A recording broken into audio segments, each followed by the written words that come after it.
why do men freak out when their women say we need to talk? Okay, when it comes to this aspect, a man, the way a man is wired, the way a man is wired is different from the way women are wired. Okay. Now, men actually communicate for information. Okay. To understand. And women communicate for and what? women communicate for affection. You know, definitely. Have you heard that before? Yeah, definitely. And you know, why women communicate for affection is because when they want to talk to you, they expect you to like be attentive, to listen to them. But of course. Yes, no, I'm talking about the difference between a man and a woman. And a woman, okay. She gets my point. Okay. Now, women want to like talk. They want to talk for you to understand how they feel. Okay, that is why you zone out when we are talking. Exactly, that's what I'm trying. Okay, so how about?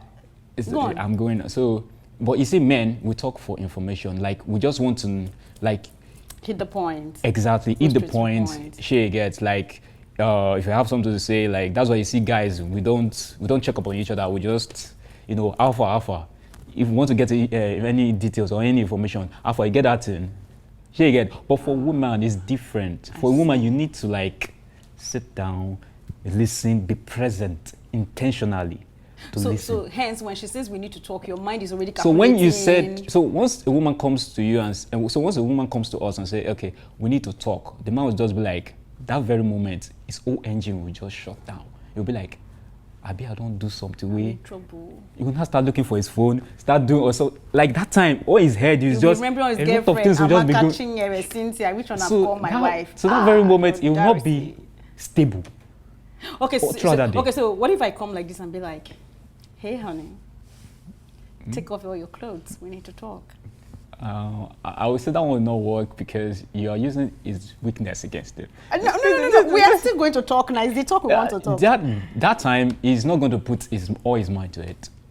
That's just the thing. He will put his mind to it. It will work. No, it will not work because you see, the way men are wired is different from the way women are wired, and women fail to recognize this because men, we are just literal beings. That's just we. We don't. It's when it comes to emotion like easily drain us down. So you're saying men do not have emotions? No, I'm not saying we don't have emotions. I mean we don't place it when it comes to, you know, relationship. Unlike women. I see. Do you understand? We don't place it. So it's just like, you see, when you want to know guys that have emotions, like you want to know when a guy has emotions. Yeah. Check out if we are watching match now. You see, when our supporters, when our team scores, you see the way we ginger and say, you see, that's the way people are more affectionate to games than to human beings. Then definitely, not only to our work too. Do you understand? So I know guys that treat their cars better than they treat their women. Exactly. So you see, but when it comes to women, it's coming from a man. I'm not the one saying it no, now. No, I'm just telling you the truth. That's just the truth about it. Okay, but doesn't this go against this whole bro code thing that you people do? Because I've heard the whole bro code thing, and you people talk about women. Every woman you meet, you talk about her. Ladies and gentlemen. That aspect is you know, the bro code stuff was actually a good thing because until when? Yeah, it was actually good. You know, they say when something good is going and they find out that it is good, somebody will just come out and spoil it. She gets now. No. What is good about this bro code? No, like talking about every woman in your life. No, that's to your fellow guys. No, that bro code stuff. Why I said it's a good thing is it's just a company of guys who just have each other's back. She get like, you know, like no betrayal, nothing. Like in case if you are going through issues, we can talk about it and say, okay. You're intentionally avoiding what I'm asking. No, I'm not intentionally avoiding. No, I'm going somewhere. I'm just I'm just trying to let you understand. As much as we want to stay here, we're going to have to go at some point. Yeah. So you know, it's actually a good thing, but now it has turned to something else. Okay. Now what these guys do is when they come together, they want to brag about the women they've been with in their lives. She gets. So now, instead of them, you know, using it as a way to empower themselves, to help themselves. Now they're not using it like a way to brag, to boost their ego. Like, yeah, you know, this is that. She get. All of them will now sit down. They talk about it. Is to me is an immature behavior.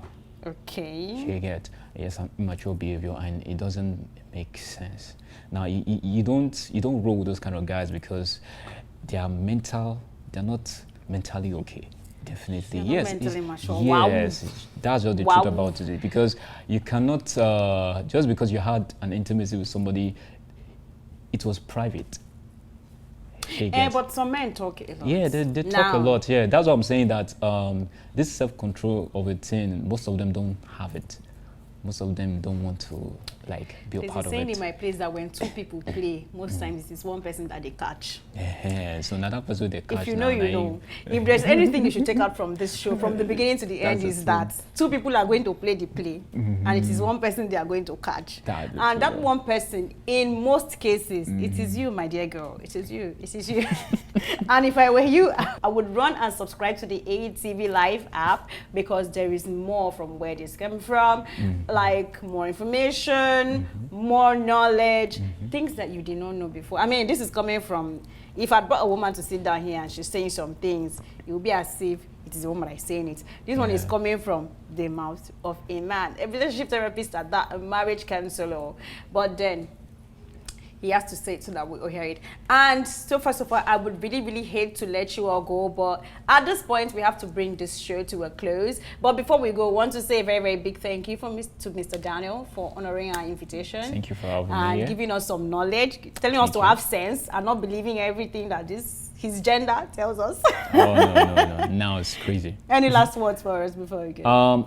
What I'm just about to say is, if you know you desire to go into a relationship, if you know you desire to get married someday, don't ever neglect the spiritual aspect of it, because the moment you neglect the spiritual aspect of it, that marriage has already crashed before it started. We cannot continue in that field. We'll probably bring you back to the show next time. With that, we have to bring the show to a close. Thank you all for staying with us. See you all next time. Bye. All right.